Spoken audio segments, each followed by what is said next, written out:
evening, good evening. Good evening, good evening. Good evening, good evening. Chatty crowd tonight, my God. Wow. Okay, hi. Good evening, good to see you. Welcome back. College of Jewish Studies, Valley Beth Shalom. Glad you're here. Am I wired? Boy, you have no idea. Let me have a couple cups of coffee and I'll see how I can do. No, I'm just sort of buzzed, you know. I mean, what kind of question is that? How you doing? Thank you. I need one of these if you could. Thank you. There's two, so there's one. I'm doing the best I can do.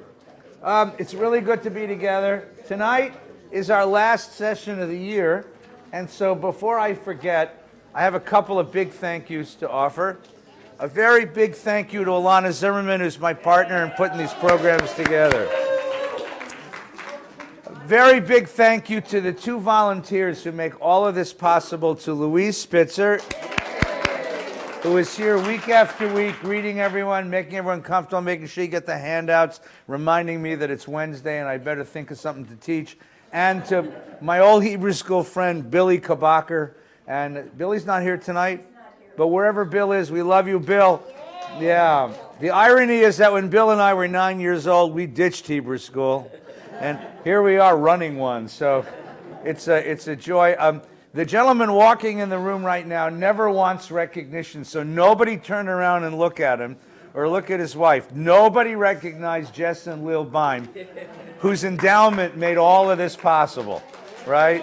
Whose kindness and goodness to the shul and whose commitment to adult Jewish learning here made our College of Jewish Studies possible. So don't say thank you to them. Don't recognize them. Walk right by them like you don't know them, because they're very humble people. And we want to thank you because we really appreciate your kindness, okay? And to the VBS staff who sets all this up, and to everybody who's been coming, it's been a great year, and we really appreciate it. Good night, and thank you for sharing this year. We'll start in just a moment. A couple of quick announcements. I got to look because I got to remember all the things going on in the shul. When will you be starting again? When God knows, we'll see. Listen, I just finished, Pop. I haven't even finished yet.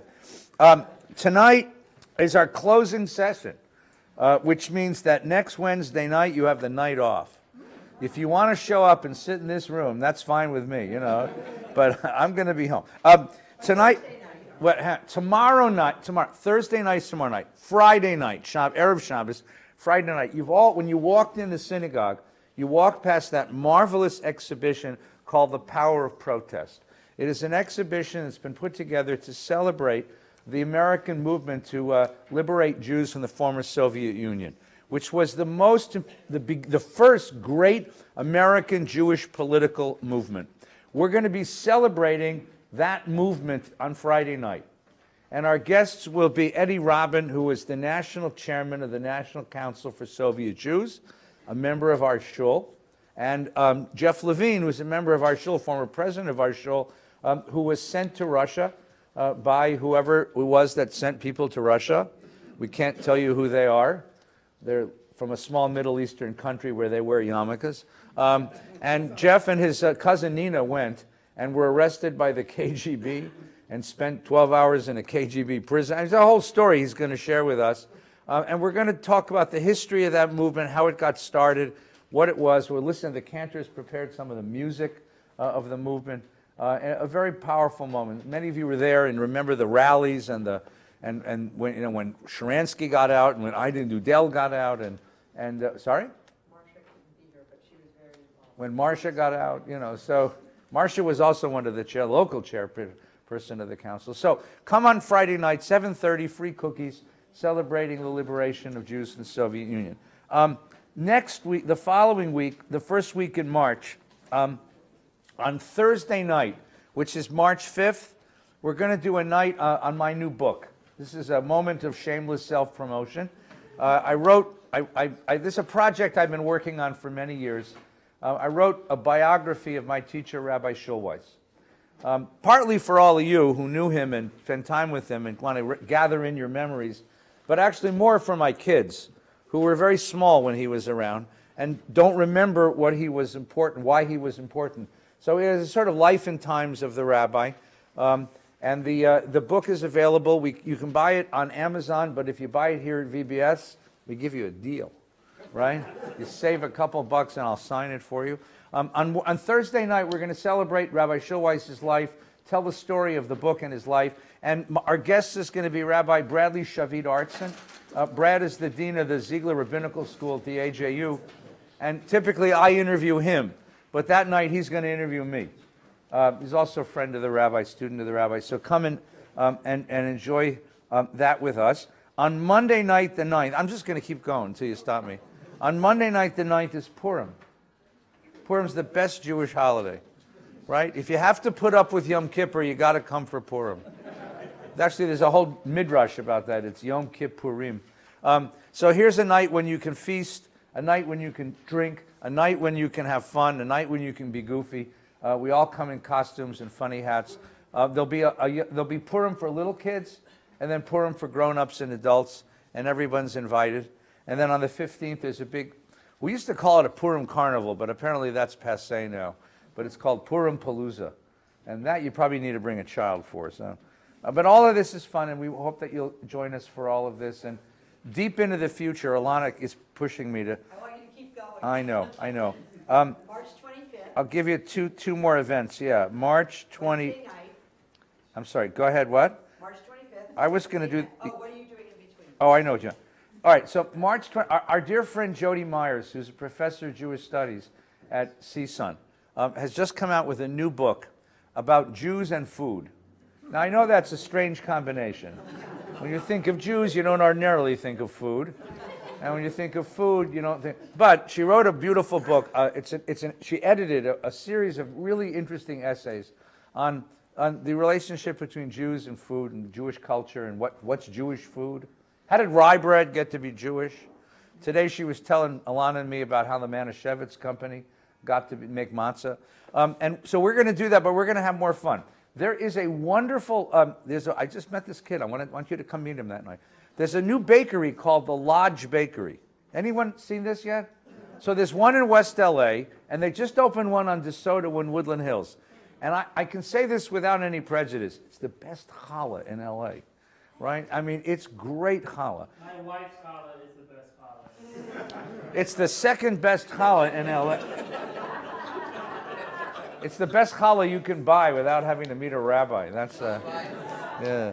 And the young man, Or, who created Lodge Bakery, just opened a restaurant called Hasiba. It's a hummus place. If you're into hummus like I am, are you as full as I am? So full. We ate at 11:30 this morning. I couldn't eat dinner. I'm still full. And pizzas like... Yeah. So he's a young guy. He's an American kid who made Aliyah to Israel and came back and started these restaurants and married a kid from our shul. So he's going to come that night. We're going to do a tasting of his food and talk about his idea of how new Jewish food gets created. And we're going to talk about Jody, about the history of Jewish food. A whole night on Jewish food. Can you imagine in a shul? What a great thing, you know? Just in time for Pesach, by the way. So that's on the 25th. And one more announcement. Don't beat on me. Two more, wow. Community Seder. Well, I haven't got there yet. And Yiscah. No, better. When I gave my talk on Rosh Hashanah, I talked about the idea that when Jews get anxious, they start to beat up on each other. There is a beautiful initiative in the country called Resetting the Table. It's a group of activists who are out there teaching us, Jews, how to talk to each other. We're going to discuss this in a few minutes. But there's some specific ways of learning how to talk to people you can't stand, or people whose ideas you can't stand. So before you go to your Seder and beat up your sister-in-law because she wears that stupid hat, or she's voting for that crazy communist, right? Before you get into that fight at your Seder table, on the 29th, we're going to have a workshop. We're going to have 40 people. Only 40 people can come. And they have to be nice people. And we're going to learn how to talk to each other. The activists, the facilitators from Resetting the Table are coming, and I'm coming too, because I got to figure out how to talk to my brother, who's turned into he's a lovely young man, my brother. And once his politics were rational, and I don't know what happened. So I have to figure out, because I can't sit at the table with him anymore. I have to figure out how to do this. And I think we all have to figure out how to do this. So resetting the table, it's free. And we'll serve cookies. But we want people who are really ready to learn how to really talk and listen and recreate real dialogue, real conversation, even real argument, but respectful argument in a community like ours. So that'll be on the 29th. I'm going through, there's all these flyers out in front, and then what? Then we're going to have a second night community Seder. Yeah, there's a Seder on Pesach. And then, We get out of Egypt that night, cross the Red Sea. and then on April 22nd, I think. Who the hell? Oh, April 22nd. My friend Yiska's coming, yeah. My friend. So we had Nechama Barash, who was just here at Shabbos. Some of you were here to hear, a wonderful teacher. There's another teacher from that same institution named Yiska Smith, who has a fascinating story. Yiska's a trans person. She was a man, she was Orthodox. She was an Orthodox rabbi who always felt out of place in her body. Always felt she was struggling with her own being. And at a certain point in her life decided, I have to fix this. And has transitioned to become a woman and is a teacher of Jewish truth, Jewish spirituality. A gentle, powerful, wonderful soul. And she'll be with us to tell us her story, but also to teach some of the great texts that deal with the idea of you are the person God wants you to be. And what does it mean to become the person God needs you to be in the world? Her name is Yiska Smith. She's a teacher of spirituality and a remarkable soul. And I want you to come and hear it as well. So that's all the stuff going on through April. There's also Shabbos Torah study, and there's the various lunch and learns, and there's the holidays coming on. What else? Yeah, that's coming too. Rosh Hashanah is coming, so. Anyway, thank you, Alana. Would everybody stand up, turn to the folks and say good evening, glad you're here. Thanks for coming.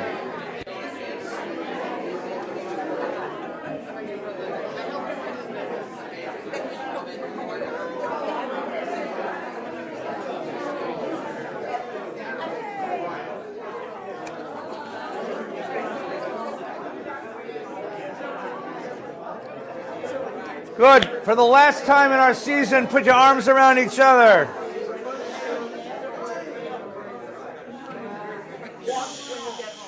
For the great joy of learning together, we thank God. Baruch atah Adonai, Eloheinu melech haolam, asher kidshanu mitzvotav et tzivanu la'asok b'divrei Torah. Ya'aseh shalom, Ya'aseh shalom.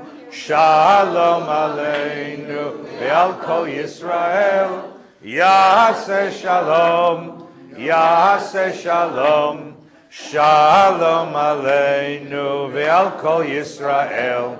Ya'aseh shalom, Ya'aseh shalom. Shalom aleinu ve'al kol Yisrael. Ya'aseh shalom, Ya'aseh shalom. Shalom aleinu ve'al kol Yisrael. Ya'aseh shalom, Ya'aseh shalom. Shalom aleinu ve'al kol Yisrael. Please be seated.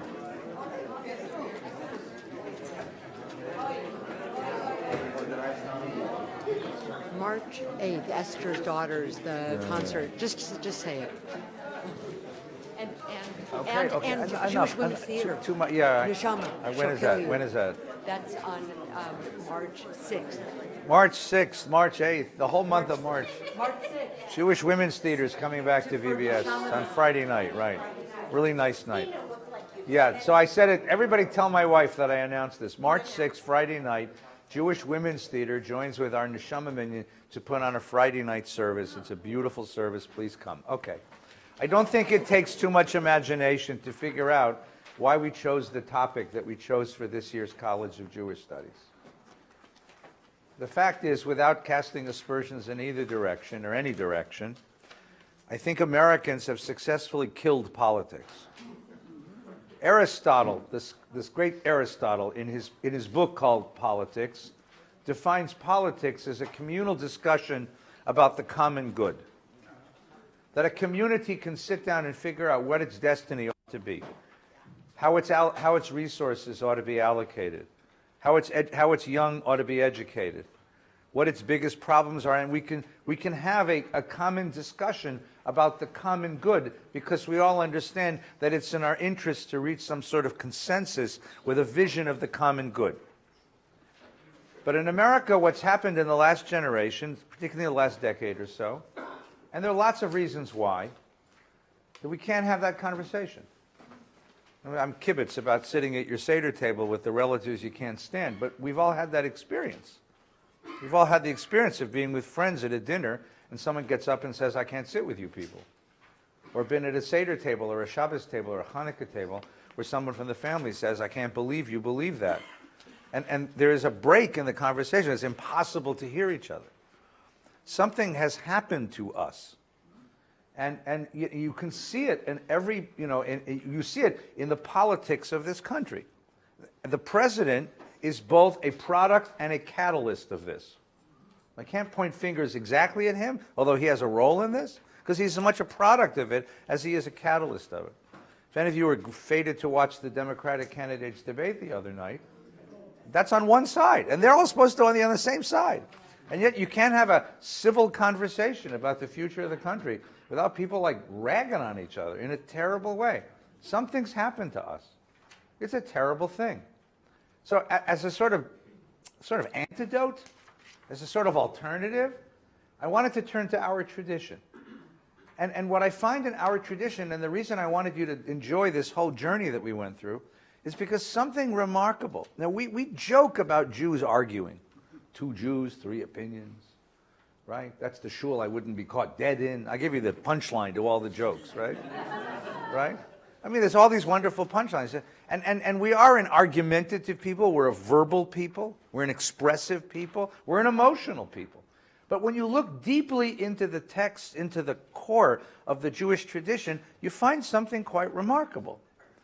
We have been able to carry out very passionate arguments in an atmosphere of solidarity and respect. It's remarkable. There is a mechanism in Jewish tradition called cherem. We have a mechanism of excommunication. When certain people are identified as a threat to the community, the rabbis would get together and say, don't have anything to do with that person. The famous excommunicated Jew was Benedict Spinoza, which was actually a trumped-up charge, or a false charge. It was his sister trying to steal the family business.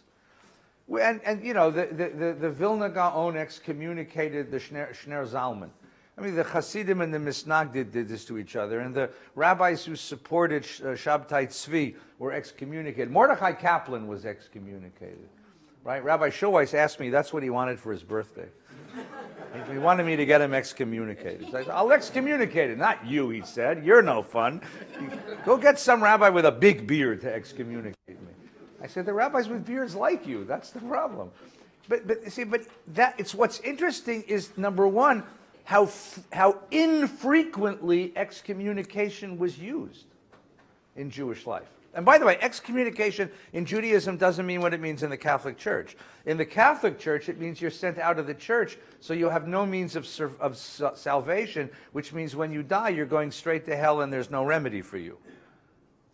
In Judaism, we don't believe that God does that to anybody. So in Judaism, excommunication means you've been sent out of the community, and no one will have anything to do with you in the community. Which is, for certain people just fine because they didn't like the community to begin with. Or their community rejected the community that's community. But it was used very infrequently. That's what's amazing. Very infrequently. And you think about all the generations of Jewish arguments over all the things we argued over, which were substantial matters of faith, substantial matters of ethics, substantial matters of the conduct of the community and its direction and its destiny. And in all of that time, very few people got kicked out of the argument. We could disagree. We could disagree passionately, violently, but not violently, but passionately, without hurting each other. And that's remarkable. That's what I wanted to look at this year. I want to know why and how. Now, the fact that we could disagree, you see this from the very beginning. The tradition tolerated a wide dialectic of different opinions. The tradition is written in a dialectic of opinions. We don't have a catechism. Like, look on the wall. There's no statement that says to be a member of Ali Beth Shalom, you've got to agree to these propositions. Right? You pay your dues. And if you don't pay your dues, one of us will call you and ask you to pay your dues. But you don't have to agree that this is true, or this is true, or this is true. So the first reason why the Jewish tradition was able to tolerate wide ranges, wide varieties of opinions, wide divergences of opinions, was because we conceive of ourselves as a community and a family first, and a community of conviction only second. First, we belong to each other. I mean, there are Jews whose opinions I find really hard to accept, but I would never tell you they're not Jews, because they're still part of my family. And if, God forbid, anything happened to them and they were in trouble, we would run to save them, even though we violently disagree with their ideas. I mean, I'll give you the greatest example.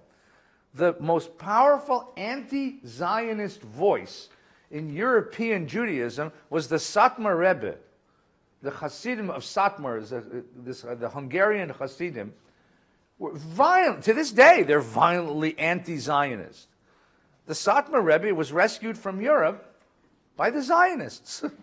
The Israeli commandos went into Europe and fished him out so that he could come to Israel, build a community in Bnei Brak, and condemn the state of Israel as an aberration.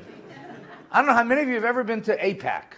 Been to the AIPAC policy conference. Some of you are going next week, right? If you've been to AIPAC, the guys who are standing across the street in the long black coats with the big black hats and the big gray beards with the really obnoxious signs about how Israel is not a Jewish thing, that's Satmar. Who saved their Rebbe? The Israelis. Does that tell you something about us?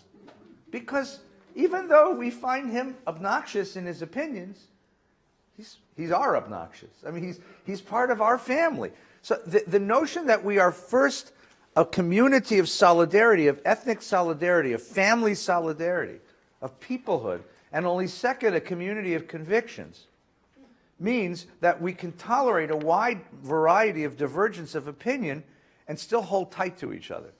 My friend Daniel Hartman, who's a wonderful, wonderful teacher of Judaism, wrote a book with the very arresting title, Putting God Second.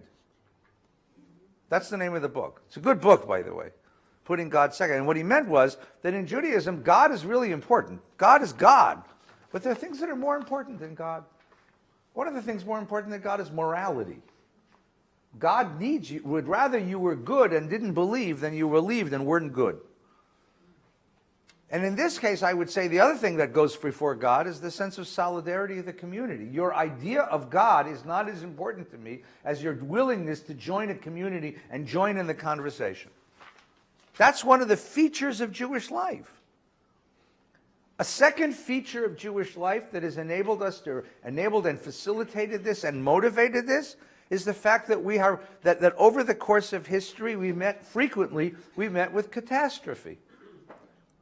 And meeting with catastrophe does a wonderful thing to get you to put aside your differences. And that is another element of Jewish tradition. And you see this every place. You open the Bible looks like a narrative. It reads like a narrative. It reads like a monologue. So you say, well, the Bible is an authoritative book. Except if you're a sensitive reader of the Bible, you know that the Bible is also written in arguments. You have two chapters, the first two chapters of Genesis tell you two very different stories of how the world came to be and have very different images of what it means to be a human being. The Bible, the Talmud, the philosophical writers, the mystical writers, the halachic writers, all of these were written in dialogues with argument. There's this tremendous tolerance for differences of opinion in the tradition and a sense of solidarity of the community that held these divergences of opinion together in a community of solidarity. And that's the remarkable thing that we saw this year. I brought you a few sources just in case you don't believe me. Some of these we saw at the very first, so I want to refresh your memory about some of these because we read these on the very first night. And others you may not have seen before. Let's begin with the very first one. The Mishnah was created in the year 200 CE by the rabbis of Israel who had witnessed the destruction of the Holy Temple in 70 and carried on their teaching. And as the population of Eretz Yisrael, of the land of Israel, began to dissipate and to move eastward into Babylon, into Iraq, the rabbis sat down and gathered up the major pieces of their teaching, their interpretations of Torah, into a book called Mishnah. The Mishnah is mostly a book of halakha, of law. But there's one book that doesn't belong. It's a book of ideals and ideas, but it doesn't have any law in it. It's called Pirkei Avot. Some of us had to learn it when we had bar mitzvahs and bat mitzvahs, a favorite bar mitzvah text. And the introductory statement to Pirkei Avot goes like this. All Israel, Kol Yisrael yesh lem chelek leolam haba. A remarkable statement. All Israel has a portion in the world to come. What word in that sentence is radical? All. See, we Jews are really good. If I say, all Jews get God's love and God's blessings, except the Reform,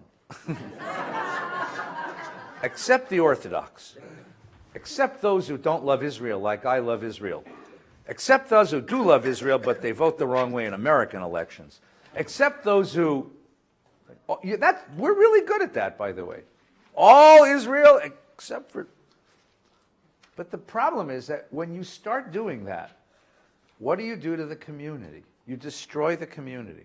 And the rabbis who wrote this statement had just witnessed the Romans trying to destroy the community. The temple was destroyed, Jerusalem was destroyed, the land was becoming uninhabitable.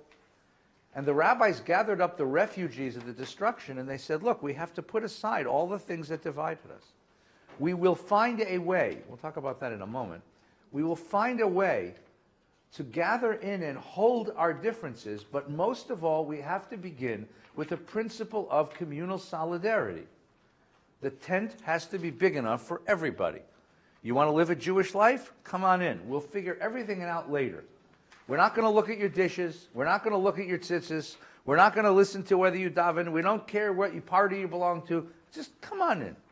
Just be with us. Kol Yisrael yesh lem chelek leolam haba is a principle of radical inclusivity and radical solidarity in the face of a great destruction.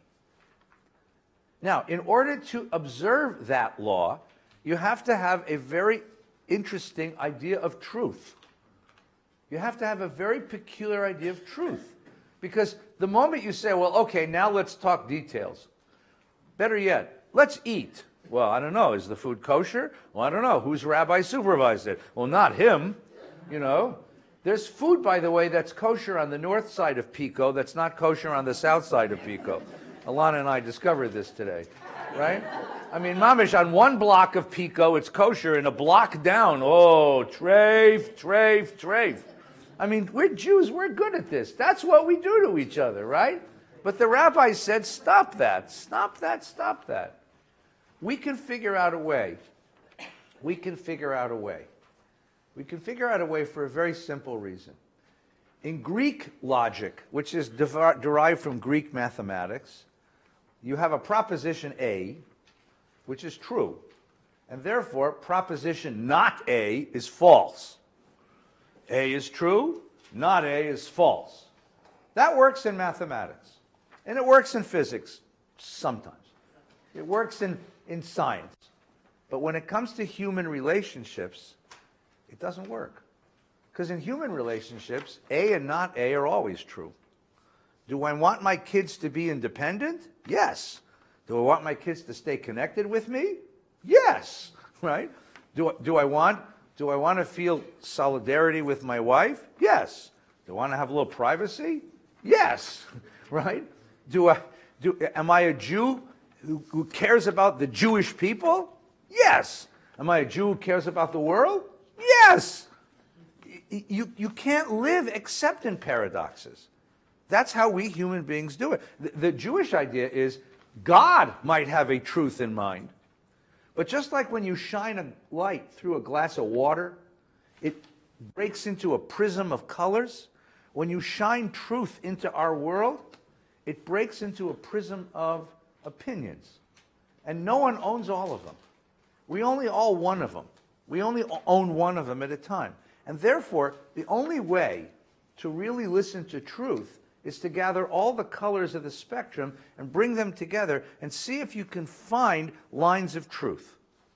See if you can find lines of truth. Take a look at the third source. Psikta de Rav Kahana is a book written in the 5th century. It's a collection of rabbis' sermons on holiday Torah readings. And here the question is, when God appeared to the people of Israel on Mount Sinai, what did they see?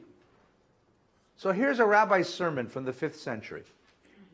God appeared to the people of Israel at the Red Sea like a mighty man of war. He appeared to them at Mount Sinai as a teacher, reviewing the lesson again and again. In the days of Daniel, he appeared as an old man. In the days of Solomon, as a young man. So in the Bible, you have all these different images of God. Which is it? Which is it? Right? I mean, think about this for just a minute. Let's be pejorative for just a minute. I love coming into a church and they have pictures of Jesus. First of all, he looks a little bit like me. I mean, that's what's so funny. No, I was once a 30-year-old Jew with a beard, right? So, you know. But what's really interesting about the picture of Jesus is it looks a lot like the people who sit in that church. If you want to visit a beautiful church, and I love visiting churches. I'm a big church goer. You didn't know that about me. So. In Nazareth, which is Jesus' hometown, there's a church called the Church of All Nations. Go to that church and look on the wall. What they did was, the people in that church, brilliant. They had artists from every country in the world that has a substantial population of Christians create a mosaic. The Jesus in Nigeria is black. The Jesus from Norway has blonde hair and blue eyes. The Jesus from China looks Asian. The Jesus from Mexico looks Latino. It's brilliant. It's a beautiful thing. Here's the same teaching. At different moments, God looks to us in different ways. God's appearance to us is relative to the observer. There's no reality of God that isn't relative to the observer, at least not for us. Not for us, right? God said, because you see me in many guises, make no mistake, it's still me at the Red Sea, and it's still me at Sinai. I am the Lord your God. Ani Adonai Elohecha. Right? Rabbi Chia bar Abba taught that God appeared to them in the guise, in the costume, or the appearance appropriate for the time and the place. So now they go one more step. Now here comes the most radical statement, and this is 2nd century, third century. It's 3rd century. It's like radical statement, radically modern statement. God appeared to the Israelites at Mount Sinai as though he were a statue, with faces on every side. 1,000 people look at it, but it looks like it's looking at each one directly. You ever see one of those statues or those paintings with the creepy eyes? And you look at it and it's like, he's looking at me, right? God looked at each one of us at Sinai and talked to each one of us at Sinai. Each one of us heard God's voice at Sinai, but we heard it in the way we needed to hear it. There's an alternative reading. The Hebrew, as it were, in that text, in the Psikta, is ikonon. So ikonon can mean icon, statue. But ikonon can also mean something else. In Greek, it could mean mirror. Now listen to this. When we all looked up to God on Mount Sinai, what did we see? According to the Midrash, what? A mirror. God is a mirror. But what part of you does God show you? When you look at God, you see something about yourself. But what part? So those of you who will come next week will discover that Rabbi Schulweis loved this mirror image, because the idea was that for him it was the godliness of yourself, your own godliness. But the idea that each one of us sees something different when we look in the mirror, but the mirror is the same mirror. One God, one mirror, but we all see something different. Revelation is relative to the observer. And now they give you that explicitly, right? So here's another midrash on the same verse. Ani Adonai Elohecha. I am the Lord your God. Here's the thing. In the Ten Commandments, at the beginning of the Ten Commandments, it's Anochi Adonai Elohecha. I am the Lord. Now, Elohecha, grammatically, is in the grammatical singular. Your God. Not you all, but your God. That is God talking to each individual. That's the statue. That's the mirror. But there's one more way to put it. God spoke to each person according to his or her particular abilities. So don't wonder at this, because when the manna came down, each person tasted it in his own way. Infants in their way, the young in their way, the old in their way. So there were 602,000 people standing at Mount Sinai. How many Torahs were given at Mount Sinai? 602,000. Every person heard God's voice differently. The only way we can figure out what God wants is if we listen to each other. So I say, Cheryl, tell me what you heard. Arnie, tell me what you heard. Right? Tell me what you heard. Because if I tell you what I heard and you tell me what you heard, we can figure out what God was trying to say. In fact, that's the only way to do it. Because what happens is, the temptation is, I know what I heard, and what I heard was the truth. What you heard, crap. Nothing. Garbage. My truth is truth. That's totalitarianism. Right? That's cognitive totalitarianism. The only way to hear the truth is for us to pool the truth. But I have to listen to you. It's not a wonder, by the way, that the most important word in the whole Bible is Shema. That the biggest commandment, the thing we say twice a day, Shema Yisrael. I tried to teach this to the kids this morning. They weren't listening. So, Shema Yisrael. Think about that. Listen up, Jews. Listen up. It doesn't say preach. No place in the Hebrew Bible that I can remember is anyone commanded to preach something. But what they're told is, listen up. Listen. Why do you have to listen? Because if you don't listen, you're not going to hear God's truth. You can only hear it from each other. But all of us heard something different. So if all of us heard something different, well, take a look at the next one, right? For 3 years, there was a dispute between the students of Shammai and the students of Hillel. There was an argument between Beis Hillel and Beis Shammai. One argued the laws according to our view, the other argued the laws according to our view. Then a voice came from heaven and said, Elu ve'elu divrei Elohim b'chayim. They're all the words of the living God. But the school of Hillel will be law. No, think about it. So first of all, you have an argument, right? You know the joke. You remember the litigant stands in front of the rabbi and he explains his case powerfully, and the rabbi says, you know something? That's very convincing. I think you're right. And the other guy says, hang on a minute, Rabbi, let me give you my side. And he gives his side of the story, and the rabbi says, that's very convincing. I think you're right. And the Rebbitzin bursts in the room and says, Rabbi, how can it be that he's right and he's right? And the rabbi says, you know, I think you're right. But that's very powerful, you know? Because the idea is that none of us have the whole truth. We only have a piece of the truth. Now, that's fine when it comes to ideas. That's fine when it comes to opinions. But when it comes to law, either the Dr. Pepper is kosher or it's not. I got to decide how to live the law. The law requires me to, as it were, cut the halakha. I have to cut the law. I have to decide what's the law. And the rabbis decide, or the voice from heaven says, we follow divrei Beis Hillel. We follow Beis Hillel. Why do we follow Beis Hillel? Is it because they have more right than the other guys? No. Is it because they have more truth than the other guys? No. Why do we follow Beis Hillel? It would be asked, if both are the words of the living God, why is Beit Hillel entitled to have a law according to its views? Listen carefully. Because they were kind and humble, because they studied their own rulings as well as the opponents, the school of Shammai. When you read Talmud, you always read Beit Shammai first, then Beit Hillel. Because the Talmud was written by Beit Hillel, but they always quote Beit Shammai first. Then they quote Beit Hillel. And they mention the teachings of Shammai before their own teachings.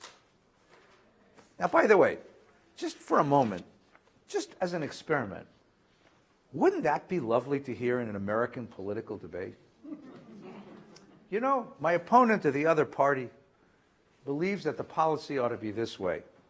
And I can see the virtue in his or her opinion, because he or she values this or that, and I understand why they value this or that, but I respectfully disagree because I value something differently. Now, if that were the way an American political debate, I would vote, you know. I'd be an American.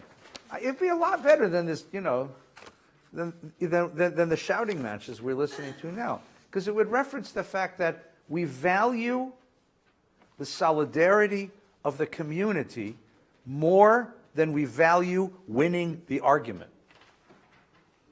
Hillel's opinions were accepted as law because more than Shammai, Beit Hillel taught that the solidarity of the community is more important. You can lose the argument as long as you maintain the community. But if you lose the community, winning the argument ain't going to help you very much. I have to teach this to young married people. I meet with young married kids getting married, and I teach them the only way to stay married is to learn how to lose arguments. Because and I got a problem because I got a lot of lawyers with apologies. No, you got a kid who's a lawyer. You know, he's been taught to win arguments. You know, he's got the most exquisite forensic, you know, skills that our culture gives somebody, and he's used to winning arguments. And I say to him, kid, lose on purpose. Turn to your spouse and say, you know, you might be right. I have to drag the words out of his mouth. Repeat after me. You know, you might be.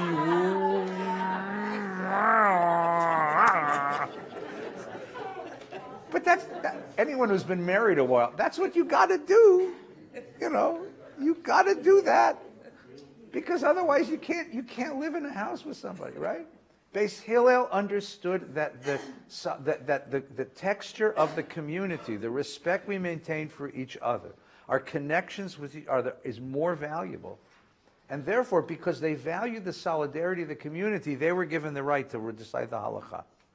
That's a profound idea, especially at this moment in our own politics. That's a seriously profound idea. Hang on. I'm not done yet. You'll get to ask your questions. Okay? So I want you to see the dynamics of this idea. This conviction is the reason we could have had all the sessions we've had together this year. Because in all of these debates, which some of them became very bitter, you know, the Misnagdim and the Hasidim, the Misnagdim sent the Hasidim to jail. They burned Maimonides' books. They burned the Zohar. They burned the mystical book. I mean, people get mad in Jewish communities, but they don't let go of each other. That's what's so remarkable, right? Zionists and anti-Zionists, we don't let go of each other. We don't let go of each other. The reason for that is this remarkable idea that truth has to be shared in order to be complete. And that's where you get this from. That's the dialectical foundation of Jewish truth, which is the capacity of our community to embrace controversy and not let go. And not let go. Now, yes, there are limits to this. You might notice that the Christians checked out. There are limits to this. There are limits when certain opinions were offered that the community said, that's an opinion that we deem as a threat. At first, Christianity was part of Judaism. We did this session once in December. Christianity was an interpretation of Judaism. It was actually more the Christians than the Jews who said, we're leaving the Jewish people. The Christians made that decision before the Jews kicked them out. The Jews really never kicked out the Christians. And they welcomed Christian interpretations for the first 3 centuries of Christianity. Part of it had to do with practice. Right? If you keep Shabbos on Shabbos, you're Jewish. If you move Shabbos to Sunday, not so much. Right? Part of it had to do with the question of has the Messiah come? Ultimately, it had to do with the question is could God become incarnate? And at that point, the Jewish tradition said, no, that's something we can't abide by. But at the same time, the Christian tradition says, so there are limits. Yes, there are limits where you say certain opinions have to be pushed out. Today, as you all know, Senator Sanders, who is a Jew running for the presidency of the United States, made a very caustic comment about why he's not attending the AIPAC conference. And there's a very big controversy that's involved everybody. So one of the questions that we have to figure out in our moment is, can a Jew reject the state of Israel and still be Jewish? Or is that one of those beliefs, like the incarnation of God, that sends you outside the game? Now, that happens. That's happened in Jewish life.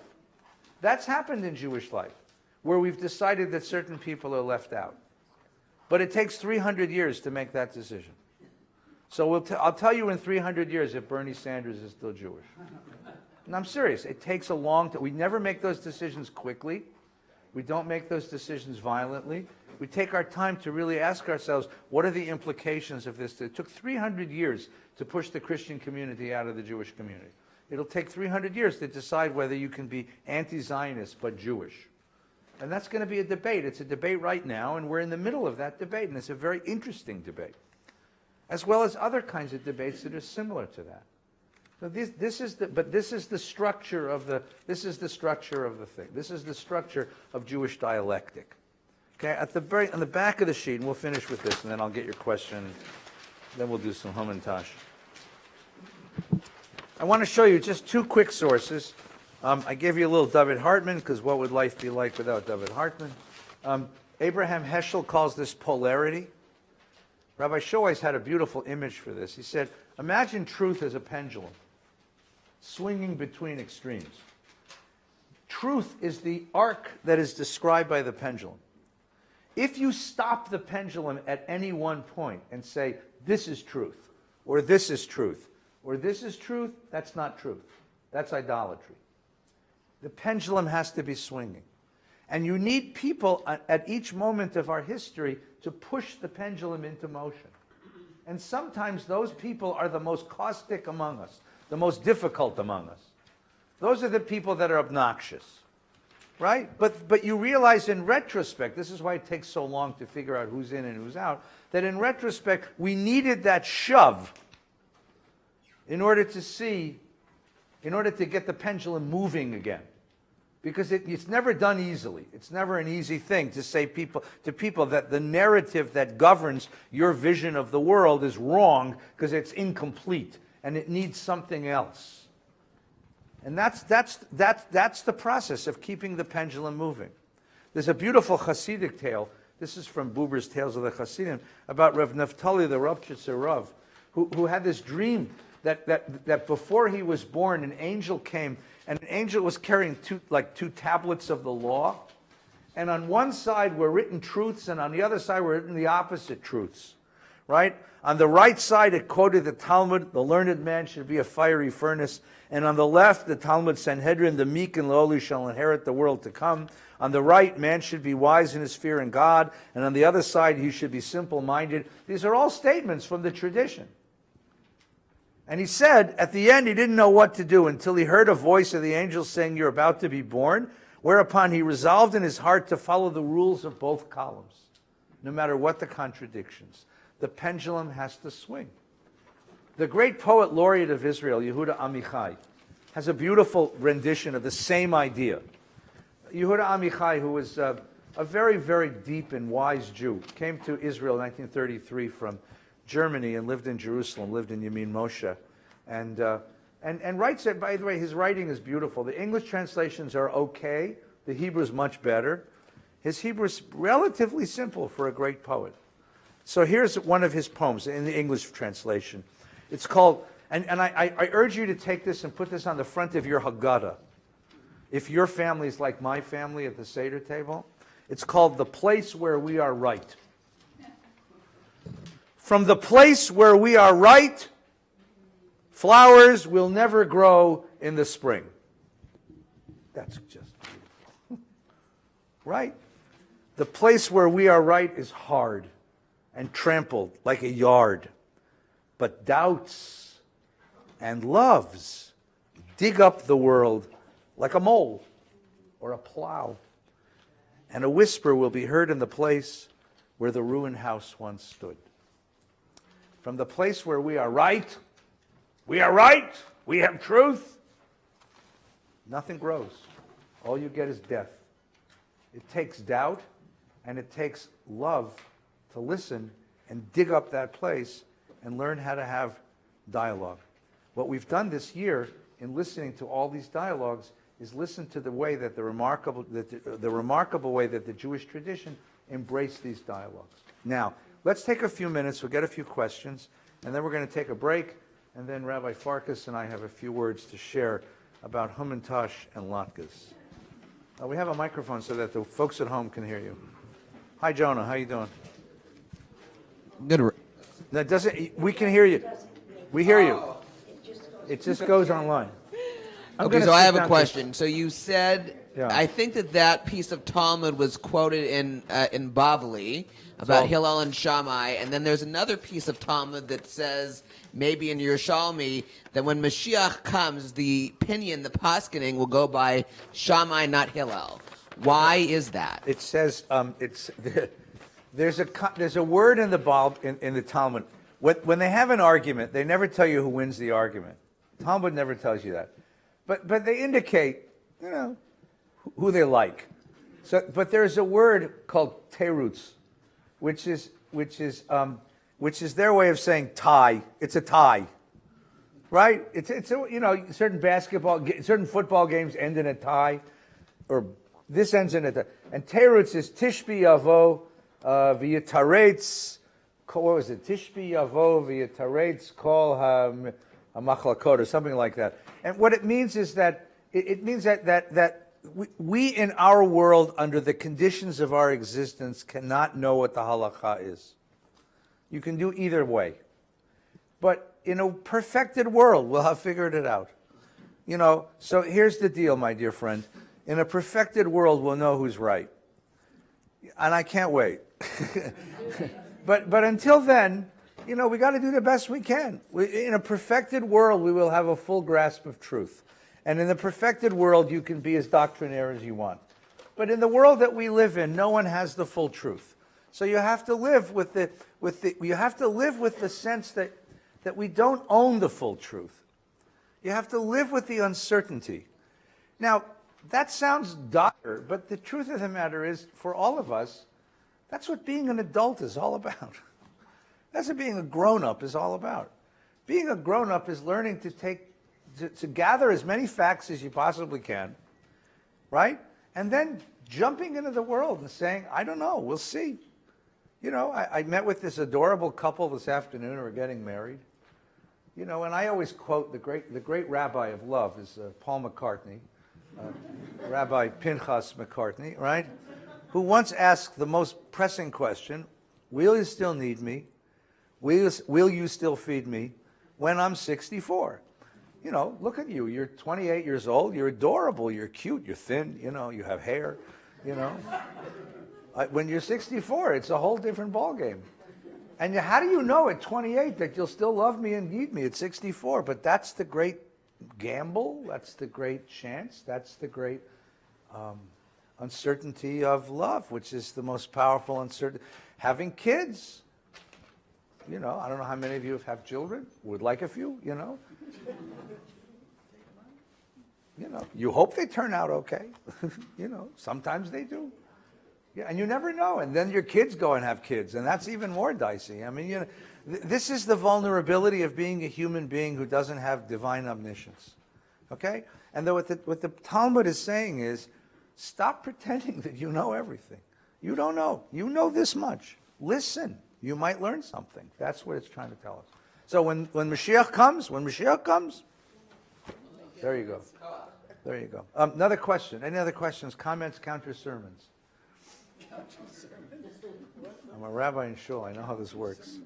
All right, so let's do this. Let's take 5 minutes, 10 minutes break. There's some nosh outside. And come on back. We have the second half of our conversation.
Wayward. From Middle German, That's it. where the word skirt. Oh, really? Yeah. That's clever. I could tell you the story sometime. Good evening. I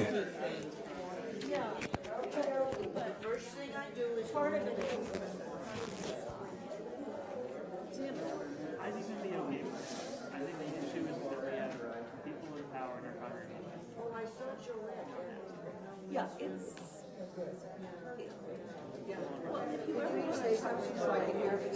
One, two, three, four, five. I'm about to introduce this debate.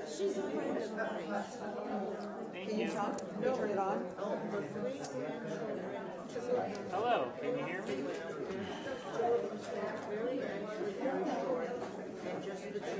you hear me? Okay, please have a seat. Come in.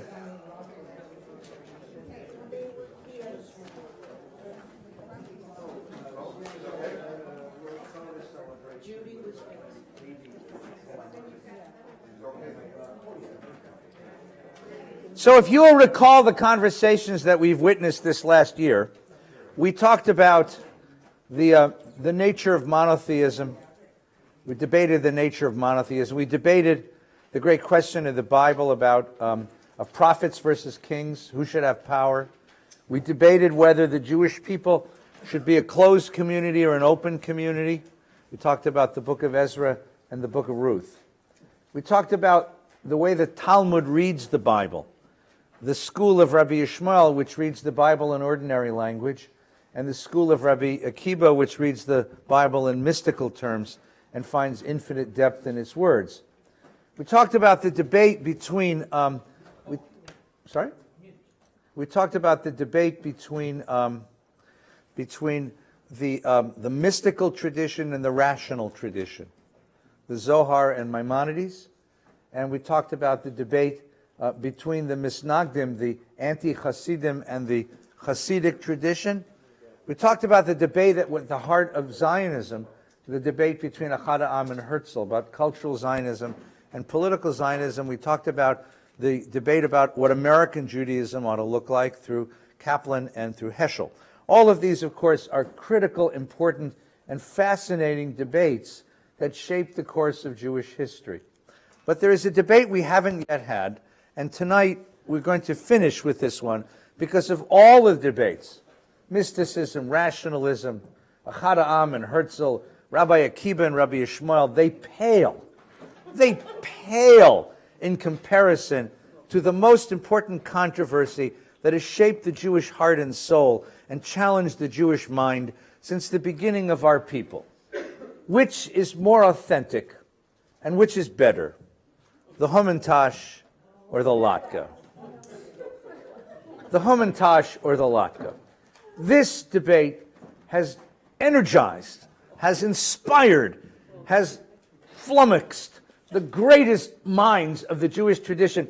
I'm not kidding, by the way. If you have a moment He's not. tonight, go home and you have a computer at home or an iPad, Google Latka v. Hamantashen and see what comes up. This has been since 1946. This has been an annual debate held at the University of Chicago. And I'm not kidding. I'm not making this up. And the greatest scholars of Western civilization have engaged in this debate. This debate is carried on on the Princeton campus, on the Harvard campus.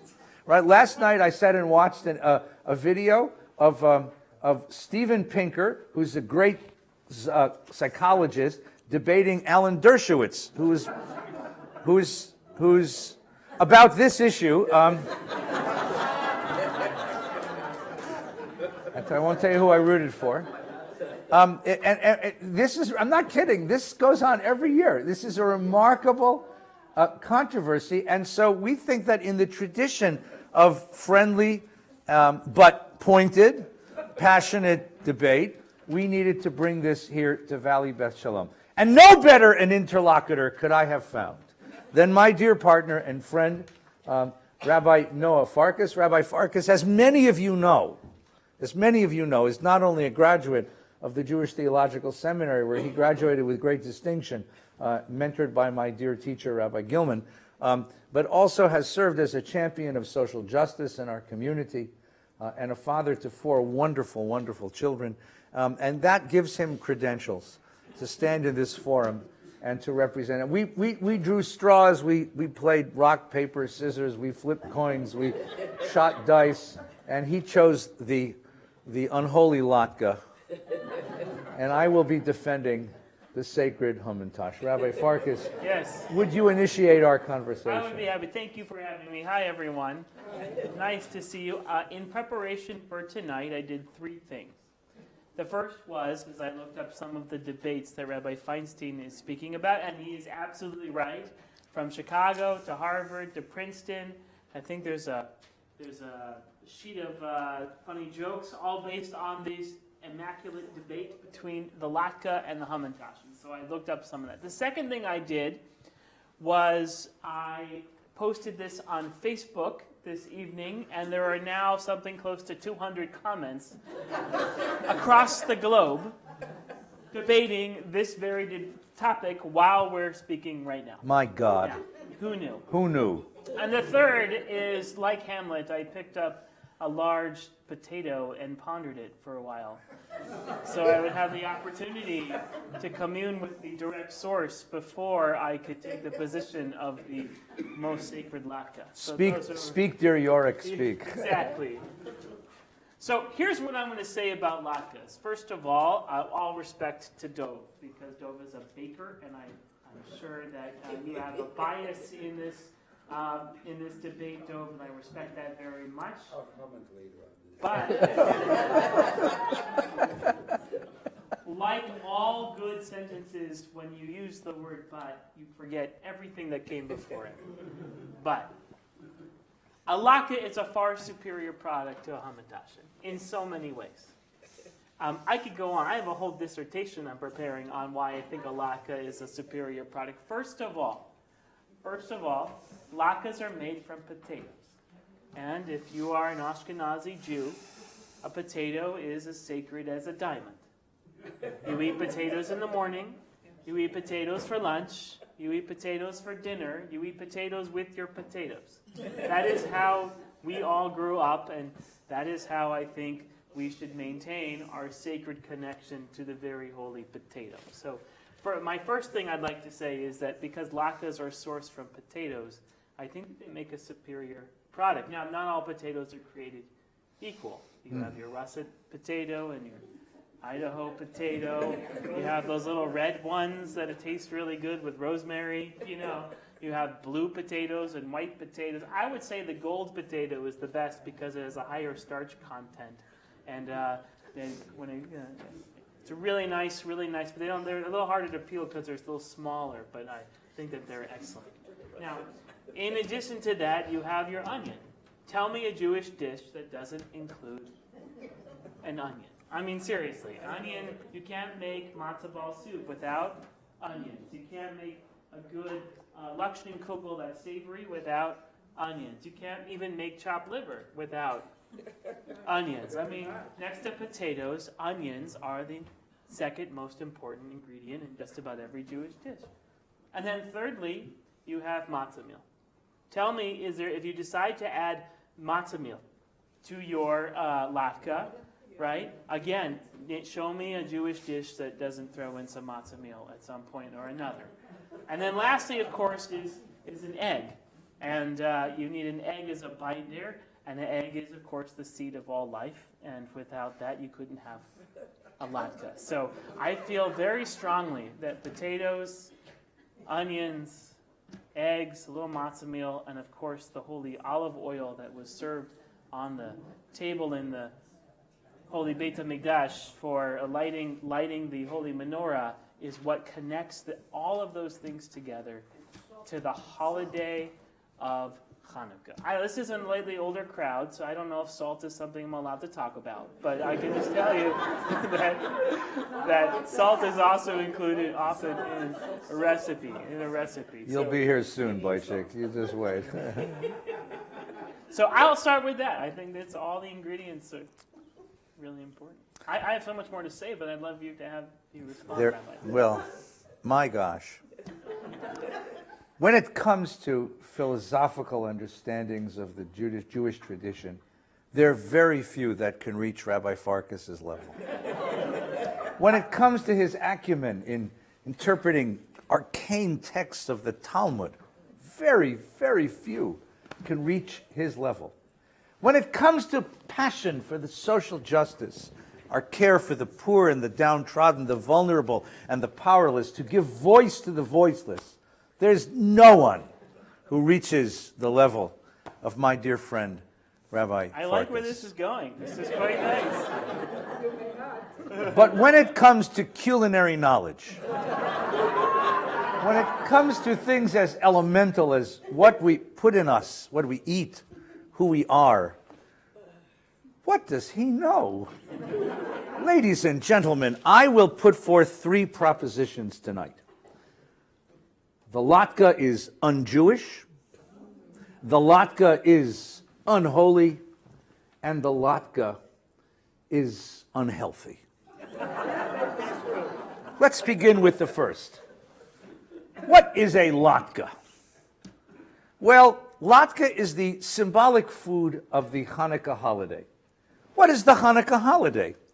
The Hanukkah holiday took place in 166 BCE when an uprising of Jews tried to resist the efforts of Antiochus V to install a sacrifice, an idol of Zeus in the holy temple. What could be less holy than that, than a sacrilege?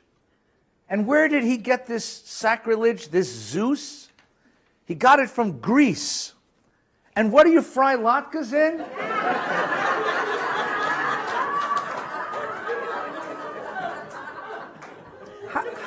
How can you say? How can you put this on a Jewish table? This is what the whole holiday is against. Resisting Greece. That's number one. Number two, in Jewish mysticism, which is the deeper, unrevealed tradition of the Jewish faith, known only to a few people, come from small suburbs outside of Los Angeles, we have an arcane way of reading that reveals God's true intentions. It's called gematria. Gematria is from the Greek word geometry. It means the assigning of numerical values to the Hebrew letters. Aleph is 1, Bet is 2, Gimel is 3. You know this is gematria. Now take Hamantash. Hamantash in Hebrew are called Oznei Haman, and the gematria of Oznei Haman is 169, which, as you can immediately calculate, is also the gematria of Ta'im Li. That really tastes good to me. That's the secret message in every Hamantash.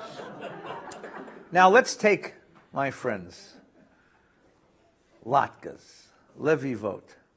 The gematria of latkes is 49. 49 is also the gematria of the first plague, Hadam, blood. Jews don't eat blood, but if you make latkes the way we do with a grater, you get your fingers in there, and holy cow, are you eating blood? I ask you, ladies and gentlemen, Ta'im Li, this tastes really good to me, or the plague of blood? My third proposition, look at the latke. What shape is it? It's not quite a circle, certainly not a square. It's of indeterminate shape it's formless, it's shapeless. It has no integrity. It says nothing. Anyone could have a latke. In fact, you can go to the International House of Pancakes on the corner, and those goyim serve latkes. Good God! But the holy Hamantash. Now, could you bring me a couple of Hamantash from outside? Are there any left? They're all gone. Okay, So use your imagination. No, use your imagination.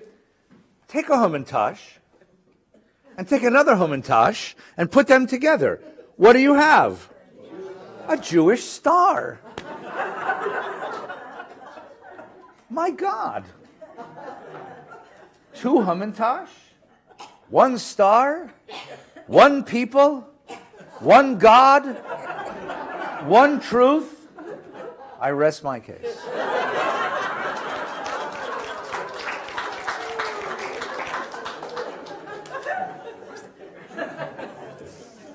Are you done? More than you'll ever know. I appreciate my dear rabbi and teacher's tripartite, if you will, trinity of ideas of why a hamantash is a superior Jewish food to a latke. I would like to also make 3 arguments, counter-arguments, if you will. I will, this evening, then say that a latke is indeed more of a Jewish food than a hamantash. I will make the argument that it is a more inclusive food than a hamantash, and it is a more Zionist food than a hamantash. The hamantash, and what is it really? It's a cookie.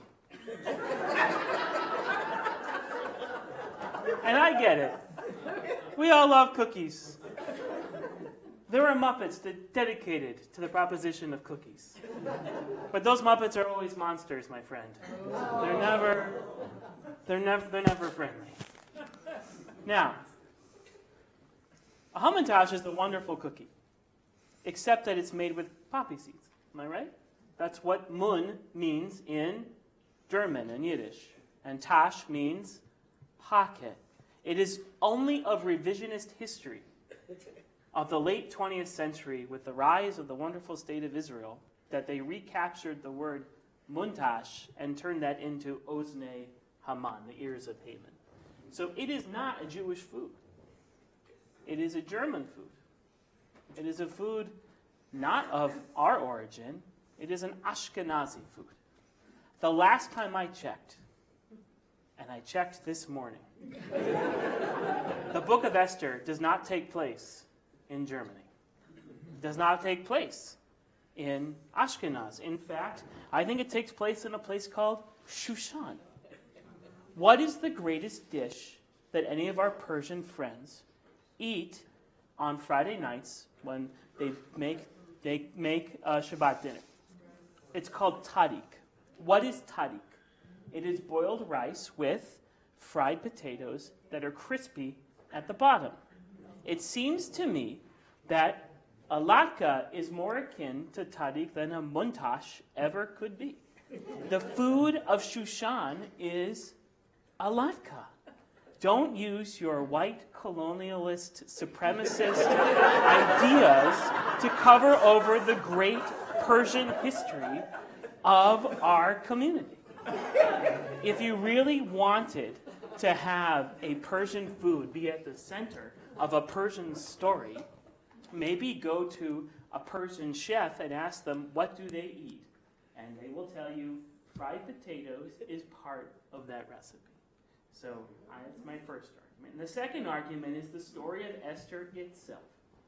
Is a story of the saving of the Jewish people in the diaspora. And that is a powerful and wonderful freedom story. And the story of Hanukkah, of staving off Greek culture, liberating our homeland and our temple, reestablishing the Jewish commonwealth, rekindling the Chanukiah or the menorah, reestablishing the great and lost priesthood. That sounds like a story that is more in touch with the modern Jewish heart.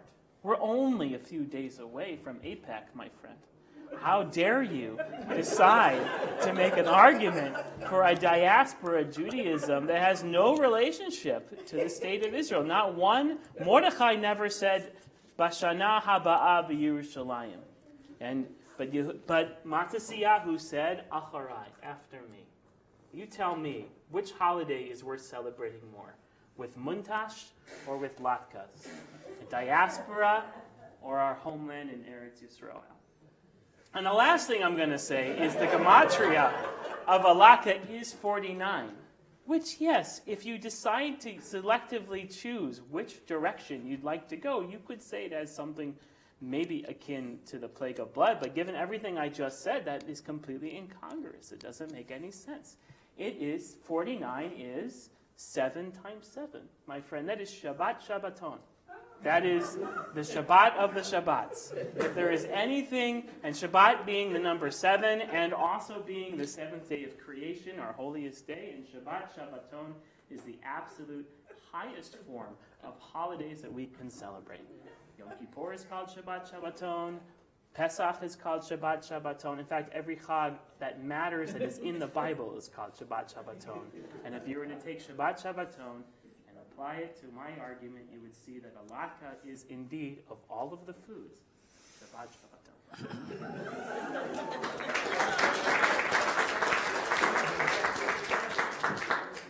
So fluent. So articulate. So effluent. I learned from you. So full of it.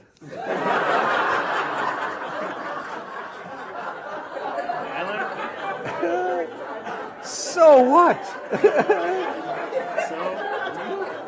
My God. Could he really have the chutzpah to sit here and make arguments this weak in front of you and expect you to swallow it? Well, if you can swallow latkes, I suppose you can swallow pretty much anything. Persian food, he says. Persian food. You ever been to a Persian wedding?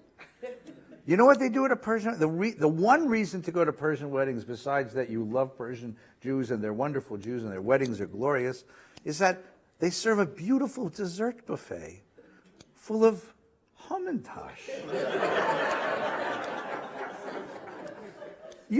By the way, at the buffet, you get this hours before you get anything fried potato-y, right? So that's a silly argument, right?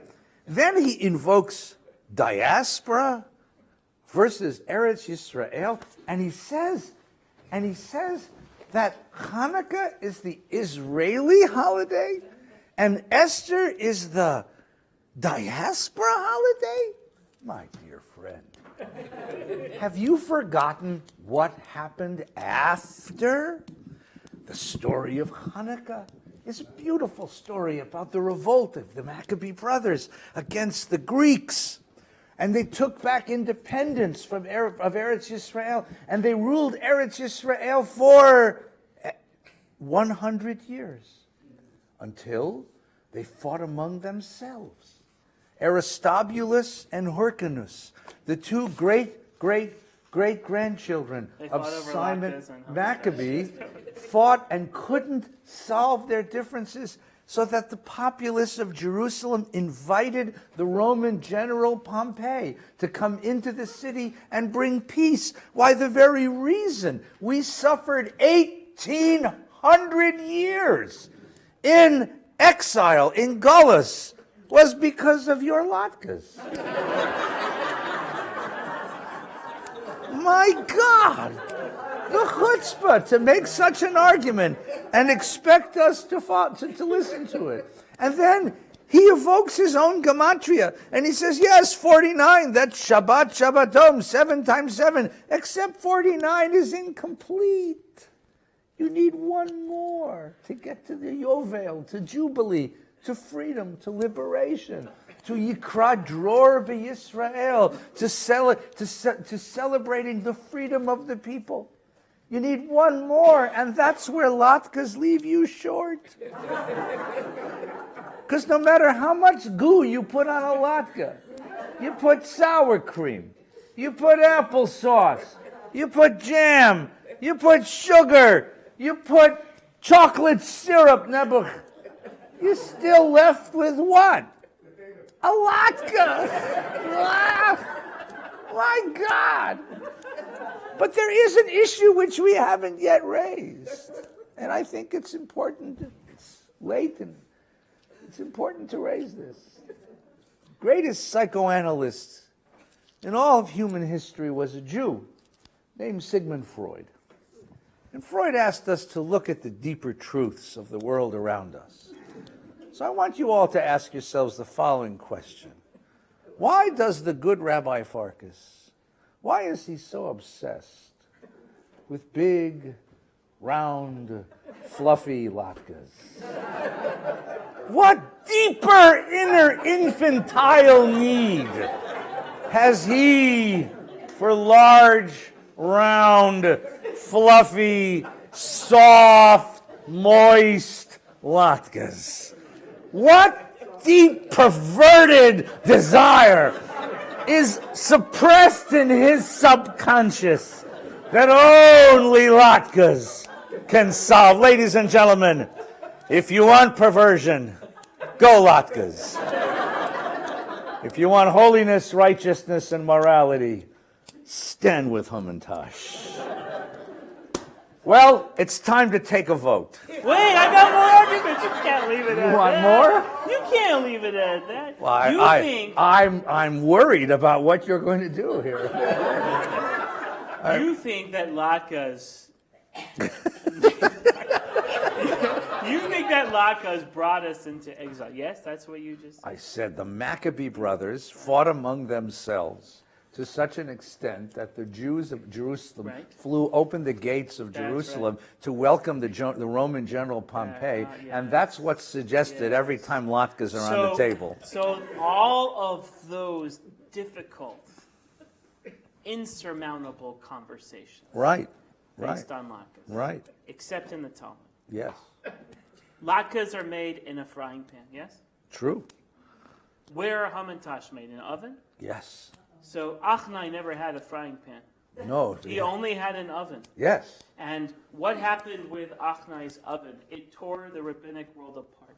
Yes. Did it not? But in fact, it brought God to God's knees. A hamantashen, however, brought God to God's knees. And it almost tore the rabbinic world apart. People died because of hamantashen. Rabban Gamliel dies at the end of that story. That's true. Because of hamantashen. No one ever fought over a frying pan. Ovens, different story. And then you talk about my obsession, supposedly. It's okay. We can get you help. Didn't you say earlier tonight that a laka is an amorphous shape? No.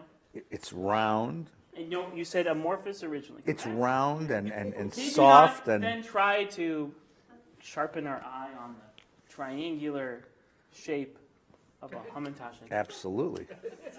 The holy. Now, I'm not going to go dirty on you like you did on me.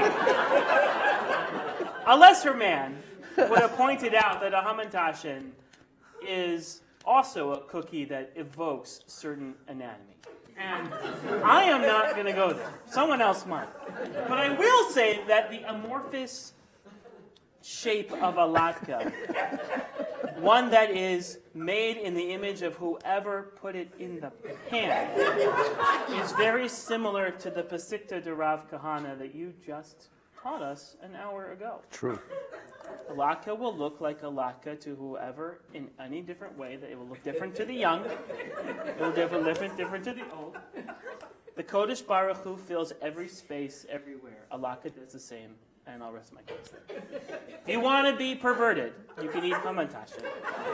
But if you want to be holy and commune with the Kodesh Baruch Hu, you'll eat latke. Now I'm ready for a vote. I think that's fair. All right. Which food is the more authentic Jewish food?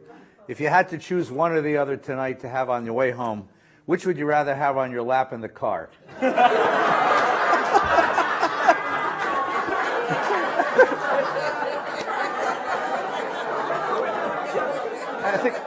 I think I asked that question fairly, don't you agree? Latkes? How many people say latkes? Latkes with Rabbi Farkas? Hands down. Hamantash. Congratulations. Hey, I finally won